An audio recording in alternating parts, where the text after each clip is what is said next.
আশি ও নব্বইয়ের দশকের বাংলা ছবি মানেই সবার প্রথমে যে মানুষটির নাম মাথায় আসে তিনি পরিচালক অঞ্জন চৌধুরী। একের পর এক বাণিজ্য সফল বাংলা ছবির মধ্যে দিয়ে টালিগঞ্জ ফিল্ম ইন্ডাস্ট্রিকে তিনি এক প্রকার বাঁচিয়েই রেখেছিলেন বলা চলে। প্রধানত তাঁর বৌমা সিরিজের ছবিগুলি অধিক জনপ্রিয়তা পেয়েছিল। গ্রাম বাংলার প্রতিবাদী নারী চরিত্রকেই তিনি তার এই সকল ছবিতে দক্ষতার সঙ্গে ফুটিয়ে তুলতেন। তেমনই এক প্রতিবাদী নারী চরিত্রকে তিনি তার ছোট বউ ছবির মধ্যে চিত্রায়িত করেছেন। আর এই চরিত্রটিকে অভিনয় গুণে যিনি জীবন্ত করে তুলেছিলেন তিনি এক সময়ের জনপ্রিয় অভিনেত্রী দেবিকা মুখার্জি। কেবল প্রতিবাদী বউ নয়, অহংকারী ধনীর দুলালির চরিত্রেও দেবিকা ছিলেন সমান পারদর্শী।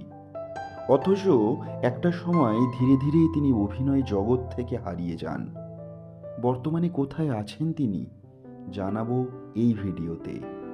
1958-র 18ই জুলাই কলকাতায় জন্মগ্রহণ করেন দেবিকা মুখার্জি। 4 ভাই ও 2 বোনের মধ্যে দেবিকা ছিলেন অত্যন্ত আদরের। মাত্র 4 বছর বয়সে বাবাকে হারান তিনি। এই সময় মা একা হাতে গোটা পরিবারকে আগলে রেখেছিলেন।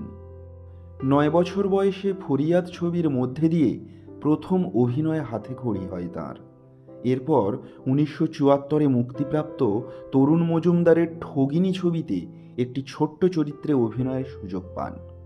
পরবর্তীকালে তপন সিনহার কালজয়ী ছবি বাঞ্ছারামের বাগানের দৌলতে প্রথম বড় ব্রেক পান দেবিকা মুখার্জি। ওই সময় একটি হিন্দি ছবিতেও তিনি অভিনয় করেন।